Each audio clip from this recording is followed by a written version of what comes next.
Hey everyone, it's Peter Kerr from Rock Daydream Nation, and today we're going to do an episode about the Rock and Roll Hall of Fame, and I've got special guest Tim from Tim's Vinyl Confessions. Welcome back, Tim. Thanks, Peter. This is going to be a good one. I don't care much about the Rock and Roll Hall of Fame, but I care about the groups that should be in it.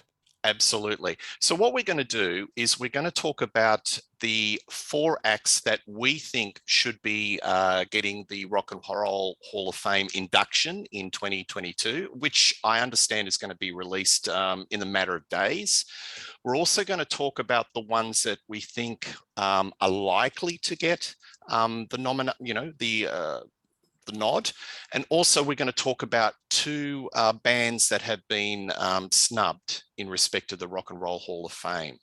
So I'm going to firstly go through the list, and it is a very long laundry list, Tim, of the people that have been, or acts that have been nominated for the Rock and Roll Hall of Fame.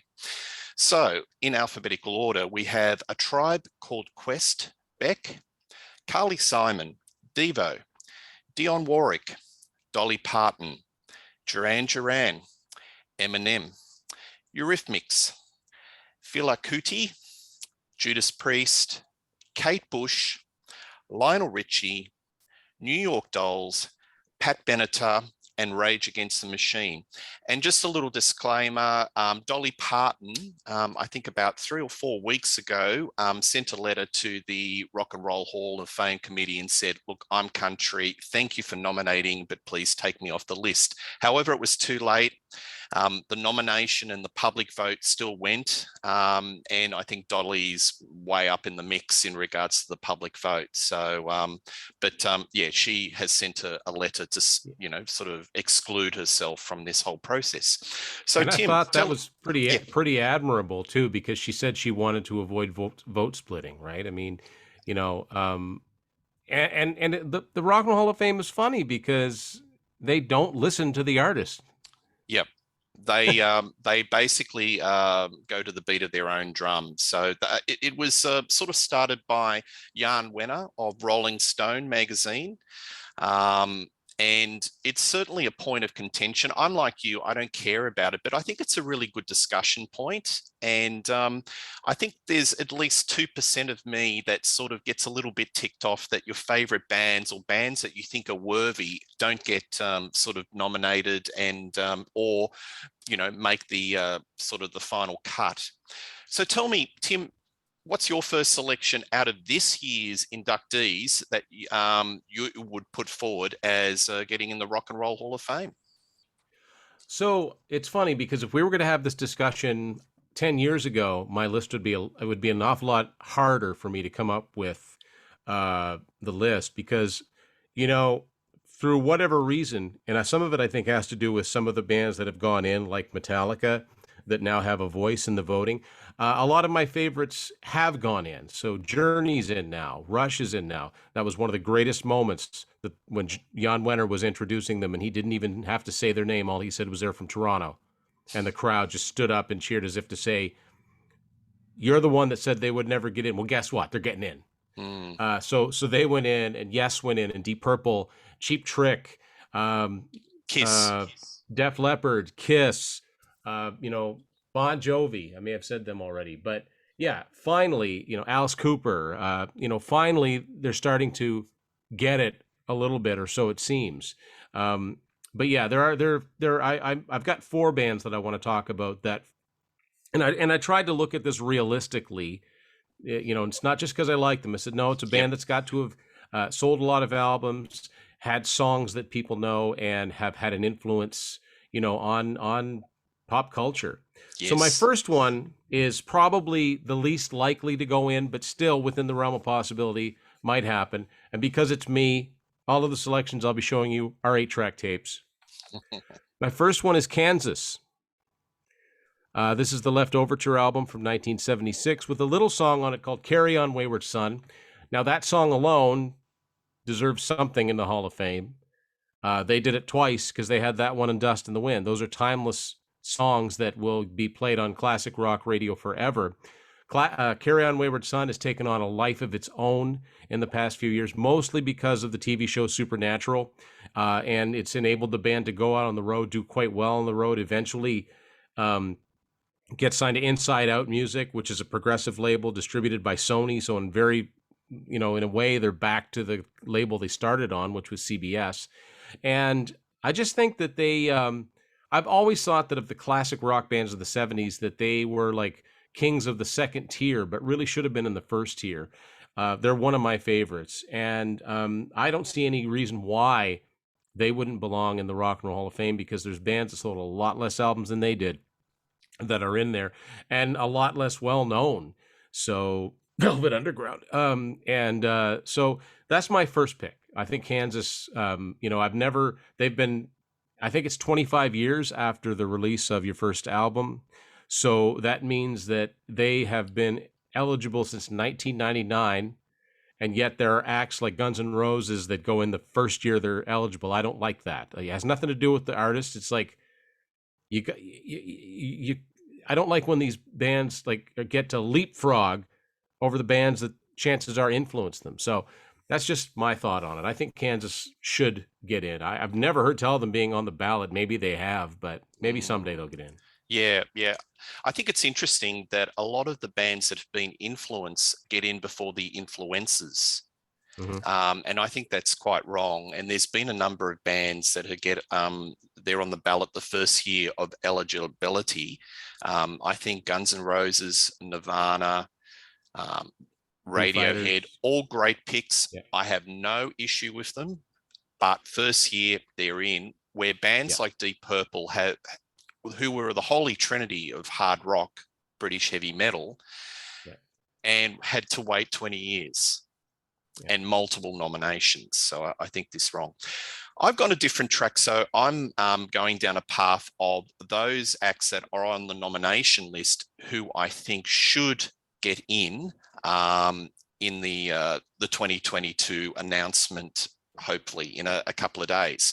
So Judas Priest, I've picked them simply because they are one of the godfathers of heavy metal.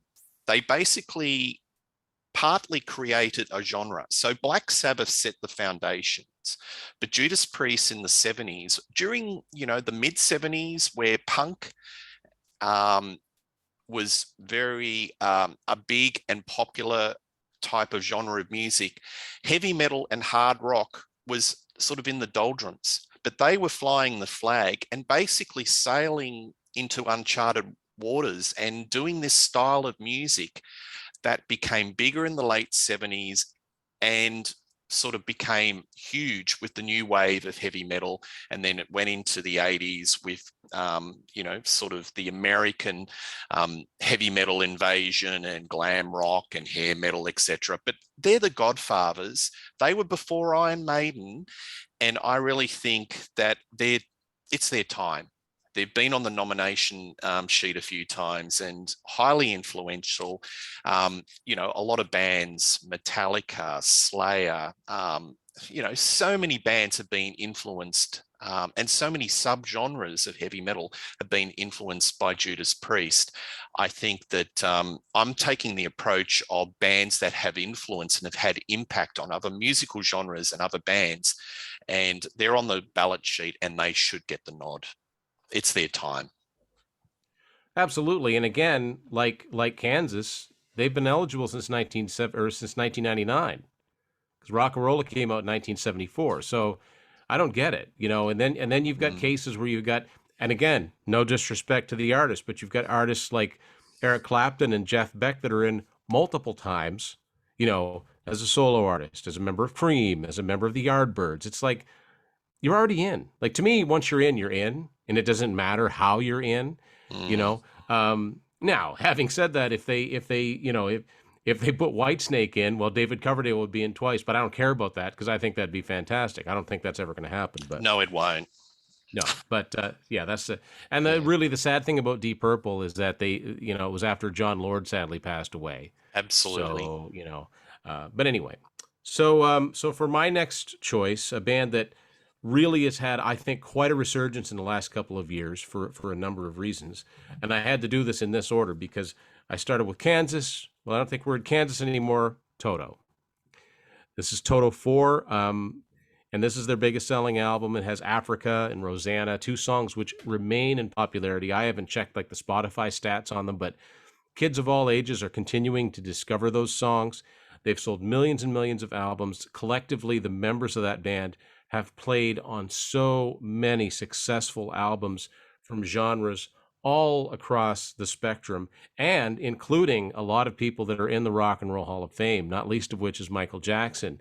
But, Steely Dan and Aretha Franklin. I mean, Don Henley. I mean, the list goes on and on and on.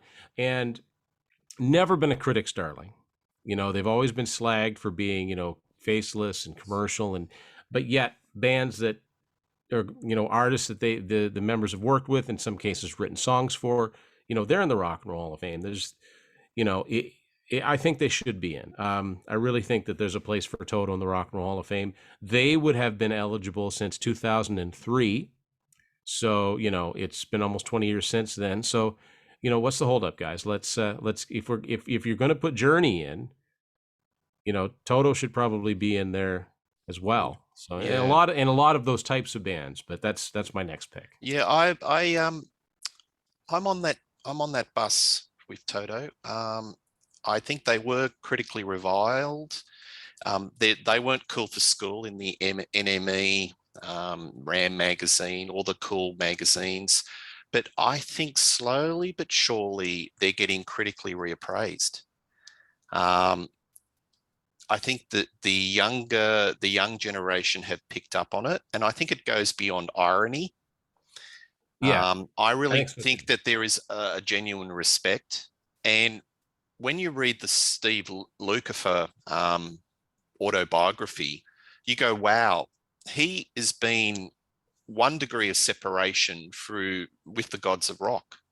Yeah, I mean, the guy played with Barbara Streisand, yeah. Cher, um, Don Alice Henley. Cooper.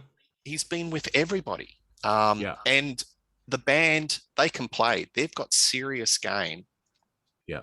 Not all of their albums are great. Some of them are No, stinkers. no, and stylistically they're all over the place, but and the thing is, you listen to those, especially the earlier albums. There was no Pro Tools, there Mm, was no auto tune. They had to yep. sing in harmony, and they had to get it right, and they had to play in time.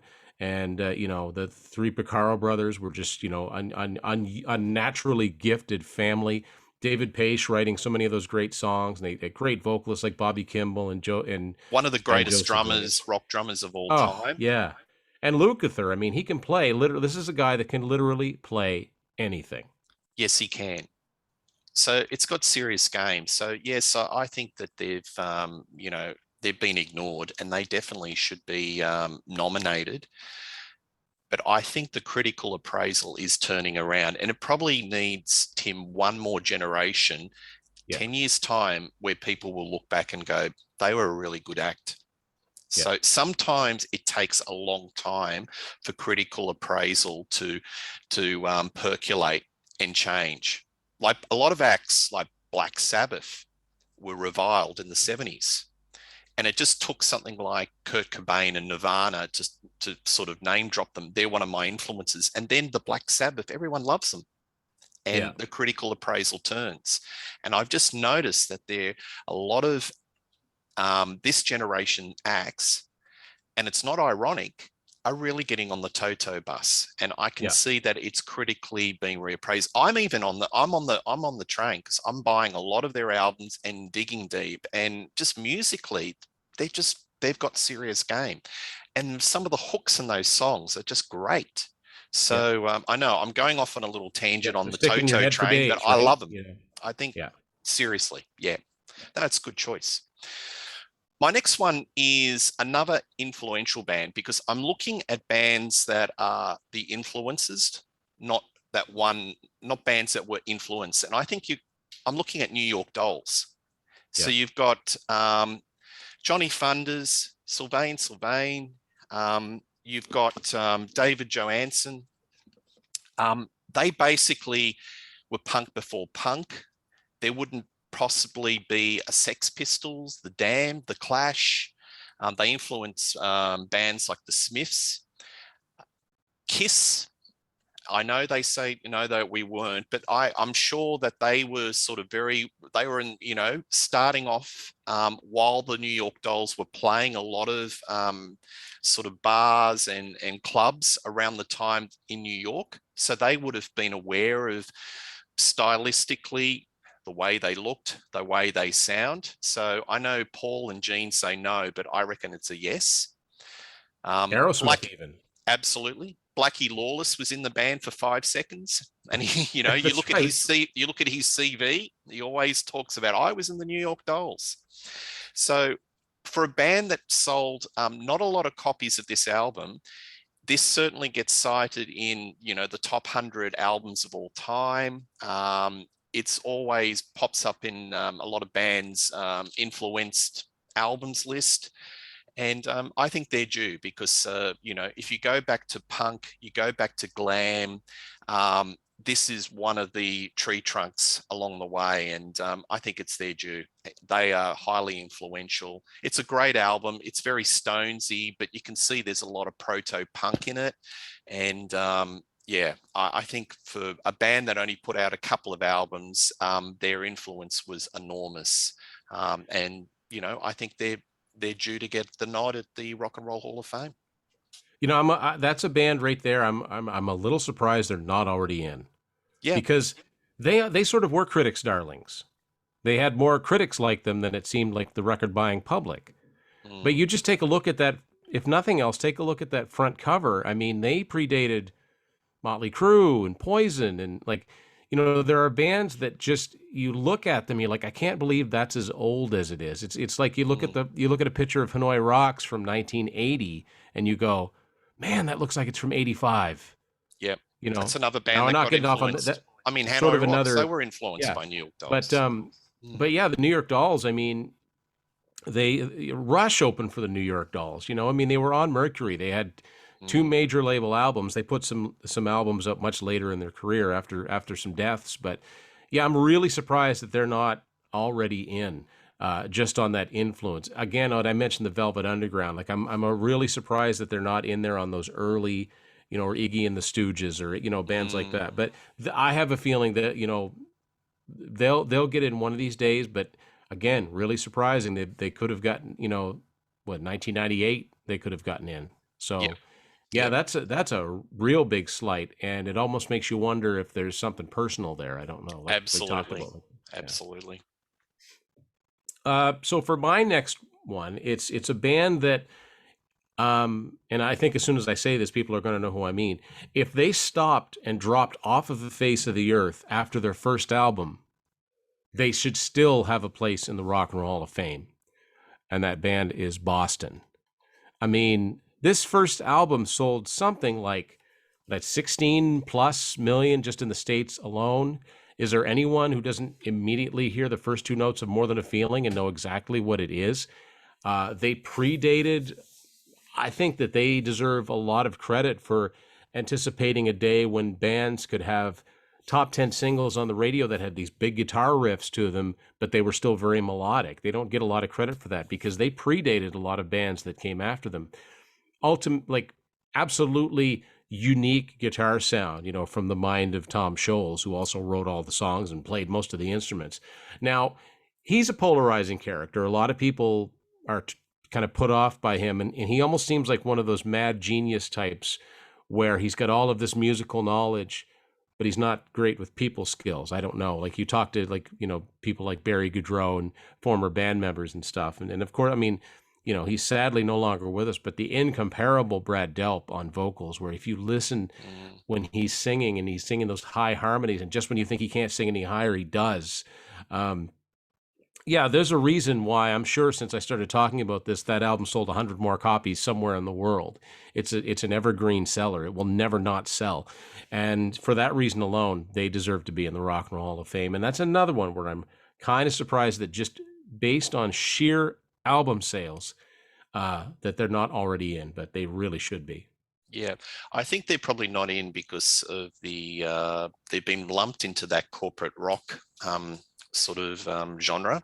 And But Rolling again, Stone, yeah, once they let Journey in, yeah. to me, that should have opened the floodgates Well, I've got a because you let theory about that. I've got a theory that if they think they can get ratings and generate a reunion, then they will put a band that they're absolutely dead set against on the list. And I'll cite an example. Kiss. They tried to manufacture a reunion, yeah. and putting the four of those together on a stage was like oil and water. You could see that they didn't really want to be there. They weren't going to perform. Likewise with Van Halen and David I was Lee going to say Roth, the Van Halen was a debacle. it was. I mean, I remember watching that, and I was so embarrassed for Mm, Sammy and Mike yeah, because when Velvet Underground came up there and started playing, it was like, what are they doing? They're just, absolutely. what are they And, doing? Like, no, Van Halen's an example of a band that's like, if there was one band that's already in the Rock and Roll fame that I'd like to have a redo on, but I think it would be that band. yeah, and Guns N' Roses, they wanted to manufacture the full Yeah, band. Axel wasn't on the train, so they had everyone except Axel. yeah. So I think Richie a lot of it, Blackmore didn't show yeah, up for the I Deep think Purple one. I think a lot of them they selected on the basis that they think that they're going to generate ratings and get the reunited band, and I think that Yeah. was the reason with Journey and Kiss, Well, and it yeah, would have gone against their greater instincts because I don't think any of those bands got more than a 3-star rating. yeah. You look at the Well, look at the Rolling Stone album guide to some of yeah. these bands that made it, and Kiss average about 1.5 Oh, stars. I have, look, I used to read those and I don't know why I torture myself. I did just read them and just get my blood boiling. Like I just be like, Mm, I don't care about these bands that you just think are the greatest mm, thing since sliced bread, and no one else does either. Nobody bought any of their yeah, albums, you know. Or there's bands that are just automatically anointed to be like everything they do is great. Nothing everyone does is great. That's not yeah, realistic. But yeah.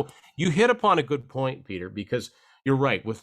With Journey, it was the idea of that maybe we'll get Steve Perry up on stage, with them to perform. Didn't happen. They don't learn. Mm, Um, and they don't know much about Kiss because ask any Kiss fan and they'll tell you that's not going to happen.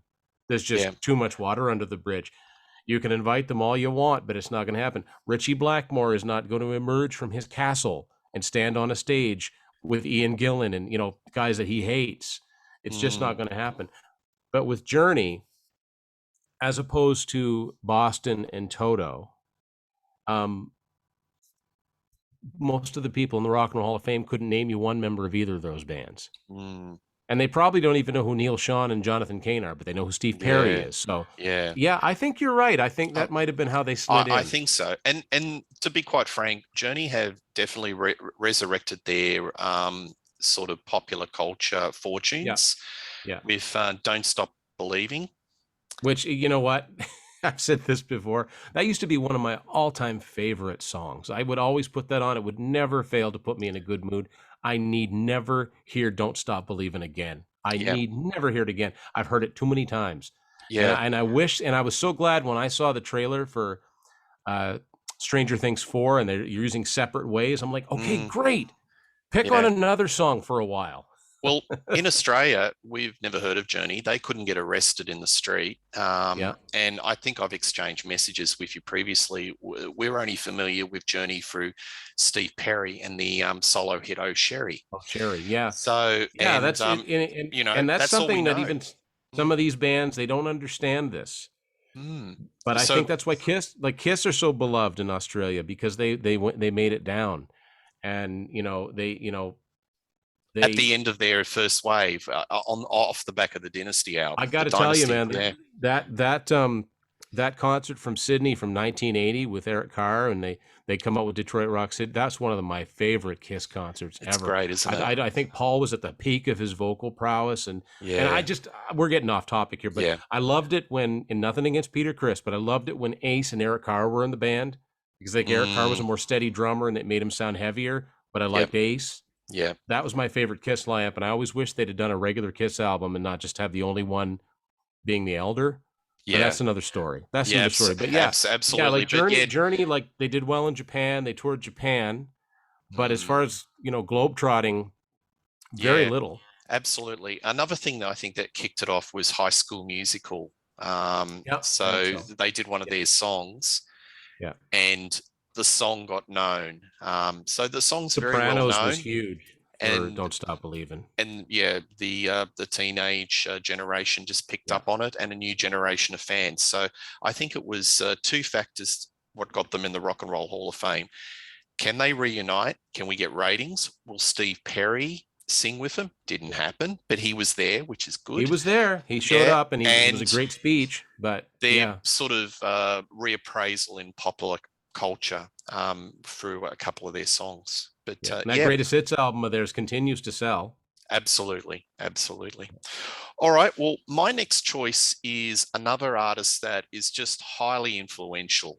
And there are so many female artists that have been influenced by this person. It's just inconceivable that Kate Bush is not in the Rock and Roll Hall of Fame. So I just wrote down a list of artists that have been influenced. I had Tori Amos, Bjork, Billie Eilish, Lady Gaga, and Lorde. And that's just off the top of my head, I wrote down who have been directly influenced by this artist. Huge in England. She became a bit of a cult figure in the US, but started to get some commercial traction and radio airplay. Running Up the Hill, I think, was a big bit of a hit in the Yeah, 80s. that was her only top 40 single in the States. Yeah, but definitely a cult figure. But in England and Europe, huge. Babushka, Wuthering Heights. But just absolutely a singer, songwriter, producer. Um, she was basically in charge of her own destiny, just fiercely independent, and her style of music was just completely unique and just unprecedented. I just love her to bits, and this is her very best of album. I think I recommend it to everybody just to check it out. But her influence over popular culture and a lot of female artists is just immense, and it's just an absolute disgrace that she's not in the Rock and Roll Hall of Fame. So out of all of them, she'd be like number one or two on my list that should be in. I think it has, again, a lot to do with the presence in America. Because, yeah, she only had one top 40 single in the States. Maybe that the Hounds of Love was a gold album. Other than that, I'm not, those were certainly available. I think she did quite well in Canada. I know that Much Music, our version of MTV, played a ton of Kate Bush videos. But yeah, I just think it's not a case where somebody, and she didn't tour much either anywhere. She doesn't tour yet, no, because Yeah, she used to suffer stage fright. So stage fright. Yeah, when she did the first album, I think she did a touring run, and that was it. But yeah, she did a return about 10 years ago and did a 10 concert stint at the Hammersmith Odeon, and tickets just sold out. And apparently she was just absolutely magnificent. And apparently there's a rumor there was a DVD that was going to be put out, but it's never been put out. But I think there's a lot of mystique, a lot of aura around this person, yeah. but her influence with, just in rock and popular culture is just immense. And yeah, I just can't understand. It's And ridiculous. hopefully, if she goes in, either David Gilmour or Peter Gabriel induct her. That would be kind of fitting, I think. Absolutely. Because in a lot of And ways, she's kind of the female Peter Gabriel, like absolutely someone who marched yeah, to the beat of their own drum. I mean, never mind the fact they did the duet "Don't Give Up," but I really yeah, think that they're just not going to. I am not going to give you your standard hit single. I'll give you a song you're going to think is the strangest thing you've ever heard in your life, but you won't be able to get it out of your head. absolutely. And it's a possibility on the theory, my hypothesis that they will select somebody that they can get on a show and out of hiding, that she could be on the list this year.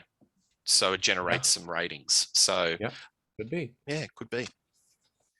So my last one I'm going to talk about, I think I kind of rated these from least likely to most likely, and Mm. again talking about Journey, a band that I really don't understand at this point, not 10 years ago, but at this point now that Journey and Bon Jovi and bands that were always very commercially minded, never critics' darlings, just sold a ton of records. Why isn't Foreigner in the Rock and Roll Hall of Fame. They've been eligible since let me see, 2002. 2002 would be 15 years since the first album. Um, More top 10 singles than Journey.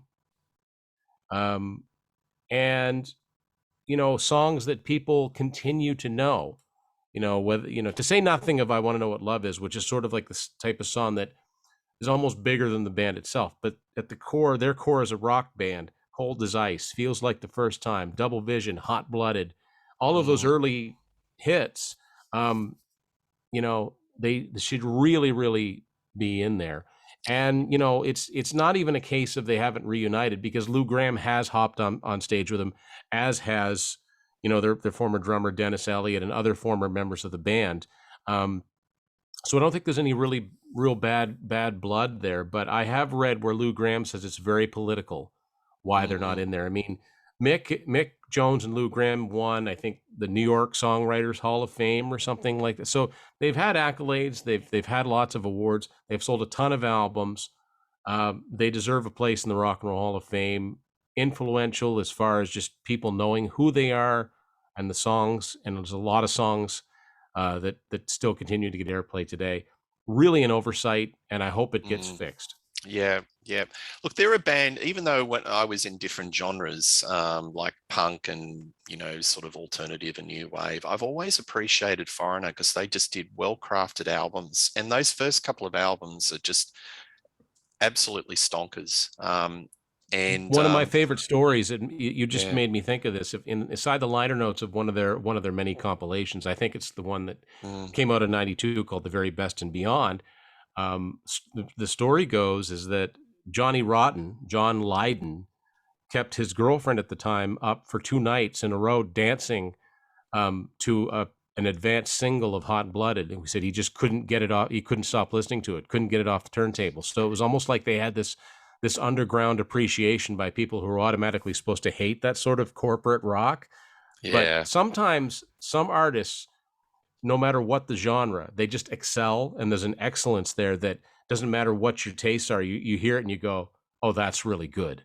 I Mm. know I'm not supposed to like it, but I can't help it. I think Guilty there's pleasure. we'll do we'll do an episode on Foreigner one day. But I can tell you that some of these songs are just perfectly classically written. Like Urgent is just such a Yeah. great song.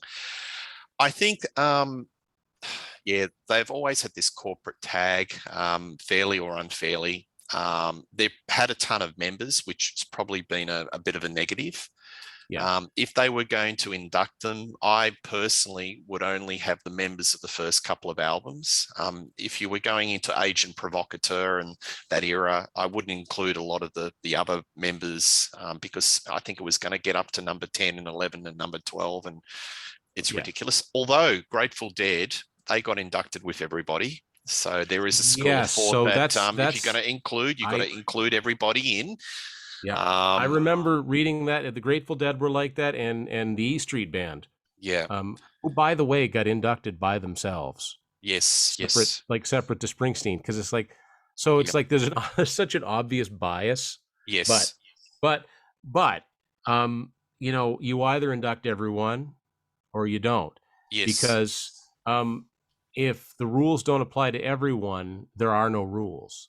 Mm, So, like even when Deep Purple went in, they didn't induct Rod Evans or Nick Simper from the first lineup of Deep Purple. And it's like, guys, Rod yep. Evans and Nick Simper played on Hush, which was a top 5 single. Yeah, well, Rod The Evans actually, he was on the nomination list Oh, he because was. Nick Simper, the bass player, wasn't in, Wasn't. which is just Right. an exclusion.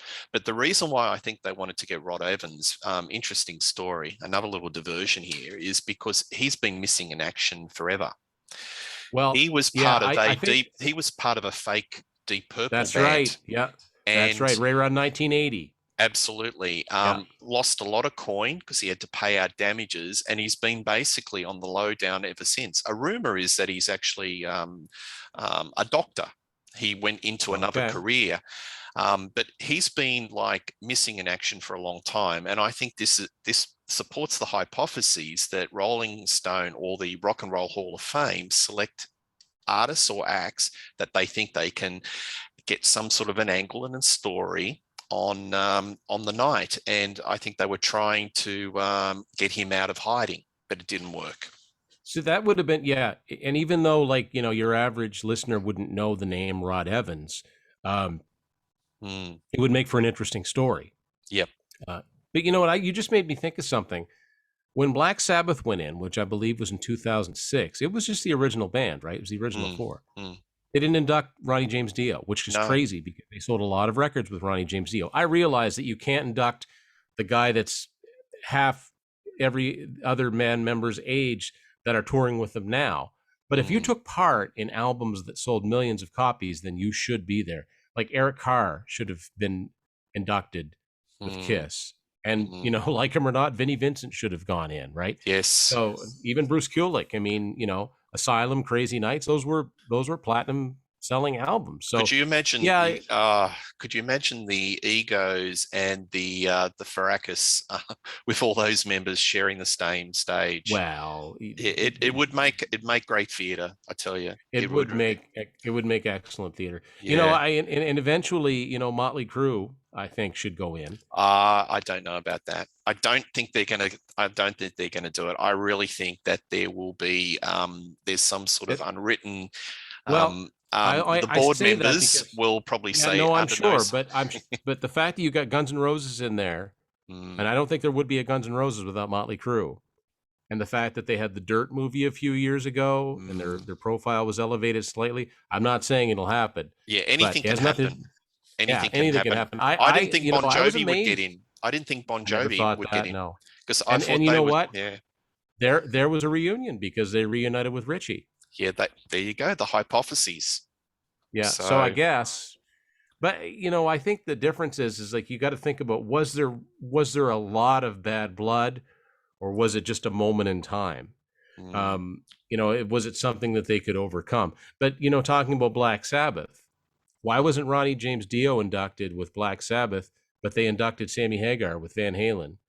A period which the critics hated. Yeah, but there's inconsistencies everywhere. Exactly. So yeah, it's an interesting thing. I was amazed when Rush got in. I was like, wow, they got such a high profile, but yet at the same time, Rush shouldn't have gone in before Yes, because there would be no Rush without Yes. The influence, but I think Rush getting in had a lot to do with saying, okay, I don't feel right being in here without, And so, I mean, that might lead you down the road to bands like Jethro Tull and King Crimson. And the influence before the influences. That's what seems to be the thing. Well, my next selection, or the last one of the current inductees, and I think is going to be a shoe-in because they are leading the popular vote by a country mile, is Duran Duran.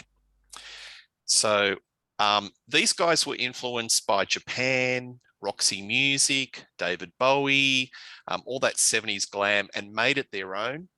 They were at the sort of vanguard of the original MTV, part of popular culture, and they could play. So you had the three Taylors, all unrelated. You had Simon Le Bon, charismatic, lead singer, Nick Rhodes, well-crafted songs, Planet Earth, Girls on Film, The Reflex. So many hits. Yeah, so many hits. This is just one album of the Arena. Yeah. They managed to come back with a couple of big songs in the 90s where none of their peers did. Yes. So there's something to be said for that. There's a big difference between Duran Duran and Kajagoogoo. Absolutely. Kajagoogoo, which by the way, Nick Rhodes produced. Kajagoogoo goes on those 80s, That's right. They're with Wang Chung or Scritti Politti, and they're bands on for 5 minutes. 1, 2, 3 hits, which would be a lot of fun. Duran Duran does full shows of their own material, and everybody knows just about every song. Absolutely, they do their own tour, and they're one of only few acts of that synth pop genre in the early 80s, along with Depeche Mode. Yeah, there could be some others that just do their own thing. They do their own tours, and they're not dependent on that greatest hits and memories type festival circuit. So they are an absolute shoe-in. They're on the first time on the ballot, and it's been a long time. Again, one of those acts that has been critically reappraised. Yeah. They've had a recent album that's out, and it's got, good critical acclaim. And I think that they have influenced quite a few people, even people like Billy Corgan, Yeah. from Smashing Pumpkins, Courtney Love from Hole.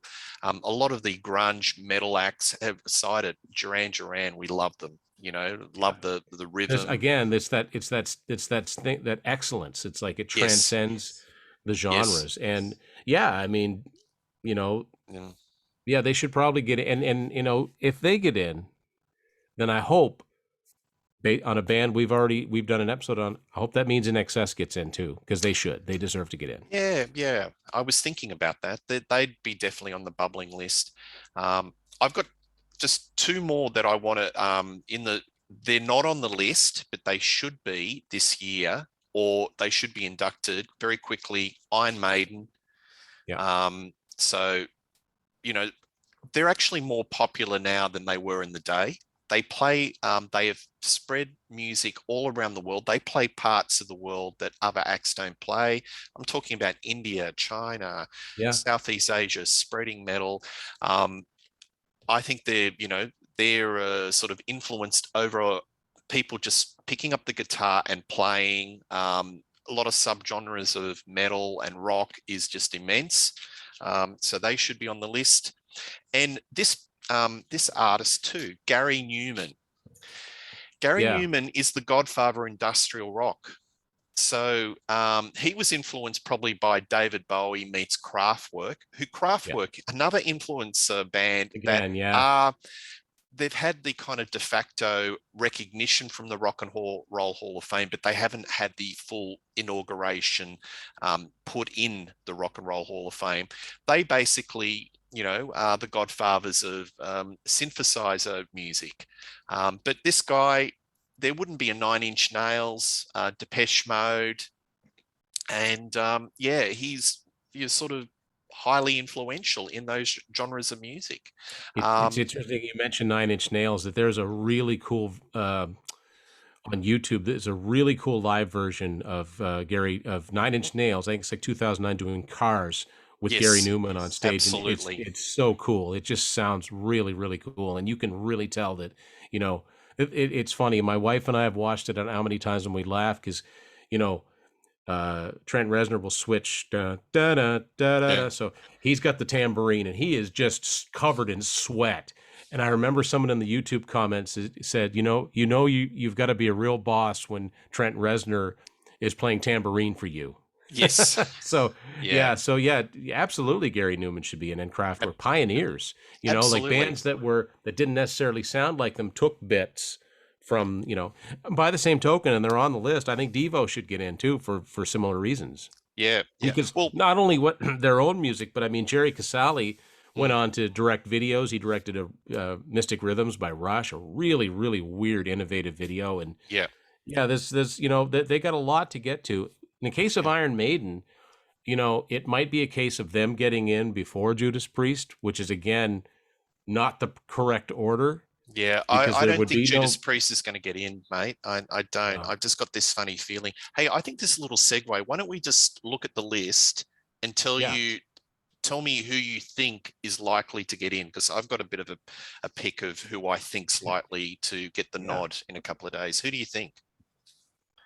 Um, I agree with you. I think Duran Duran will get the nod. Yeah, I agree. So that's one. I think Kate Bush should, but I don't know that she will. Again, it's the Yeah. how well known she is in the U.S. Although she was always a critic's darling, so maybe, I maybe. think Eminem, he's going to definitely See, Eminem's going to be one of those artists that gets in the first year he's straight away. eligible, and and Doesn't and and, belong in and the this Rock and Roll Hall of Fame. That's another discussion. He's hip hop. absolutely like there He, should be a hip hop Hall of Fame. There should be a mm, pop Hall of Fame. There's a place for all of these artists yeah, that have gone on to greatness. But mm, if you're going to call it the Rock and Roll Hall of Fame, unless you're an artist, like I can almost understand an artist like Michael Jackson getting into the Hall of Fame because of Beat It, and he mm, played all different kinds of music. But if you're in hip hop, there should be a hip hop Hall of Fame. Yep. And if there's a hip hop Hall of Fame, before they put Eminem or anybody like that in there, they should put Run DMC and Sugar Hill Gang and and then Public Enemy. Well, they're even later, but yeah, there should be a pop Hall of Fame, Yep. and that's where you put in ABBA and the Bee Gees, and Absolutely, absolutely. And like Eminem, he's just a genius, and he's like a sort of first division hip hop artist, but yeah. he shouldn't be in the Rock and Roll Hall of Fame. I've also said Rage Against the Machine. I've got a feeling they will pick up the Yeah. heavy metal aspect of Oh it, yeah. and Yeah. it doesn't Yeah. hurt that Tom Morello's on the board, which is a Yeah. Sure. slight conflict of interest. So I think he will get it. But I've he's also got good taste. He's got good He taste. has. So He was the one who he pushed could, the cause for Kiss. yeah, absolutely. So I'm okay with that. Yep. So so Duran Duran, Eminem, Rage Against the Machine. These are the ones I think are likely. I've also put Eurythmics. I've got Well, for they some really reason should that be. yeah, Yeah, they really should be. I think they were quite big in the 80s. Yeah. Um, and I've also picked Dionne Warwick. I've got this feeling that'll go cover the old school 60s. She was you think of Burt Bacharach, you think of Yeah. Dionne Warwick. They were in that classic songwriting era of the 60s, Yeah. and I just get feeling I'm surprised that she hasn't been ever selected. Yeah, yeah, I think that's one of she those will be in it. ones. Yeah. That's one of those ones where it's almost like they went back and said, "Oh, we forgot a few people." Yep. Like when I was going through my own personal music collection, there was one band that I didn't pick them because I think they'll get in one of these days, and I was really surprised they weren't in already, as Bad Company. Yes. I got thinking about this. No, they're not in the Rock and Roll Hall of Fame, are they? And why is that? Yeah, absolutely. Absolutely.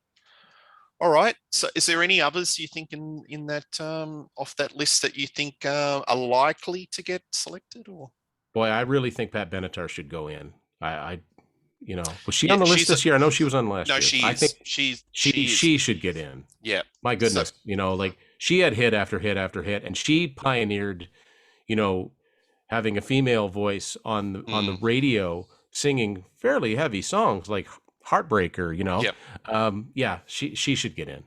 absolutely. All right. Well, thank you. This has been a really fun chat. So viewers, tell us what you think. Who should be in the Rock and Roll Hall of Fame? I think we've covered a wide variety of genres. I think we've just done the gamut of all different types of genres, and I think we've come to the conclusion: who knows? Yeah, What do we know? But this is really our personal opinions, and basically, if you like who you like, and you don't really need to have a Rock and Roll Hall of Fame to validate what your choices are. So please subscribe to Rock Daydream Nation. Tim, tell us about your channel. Have you got any think interesting coming up soon? yes. Tim's Vinyl Confessions is my YouTube channel. If you're a Van Halen fan, you definitely want to tune in. Got something very, very cool coming up. One of the bands that I already mentioned, one of the four, got an episode on them coming up, just focusing on CDs. And we got a fun one coming up to kick off the summer in about another month and a half or so. And actually, as of filming this, we had our first bit of snow for the first time in quite a while. So I'm looking forward to warmer weather. Fantastic. All right. Well, nice catching up with you. So as I said, put your comments and we'll catch up with you soon. See ya.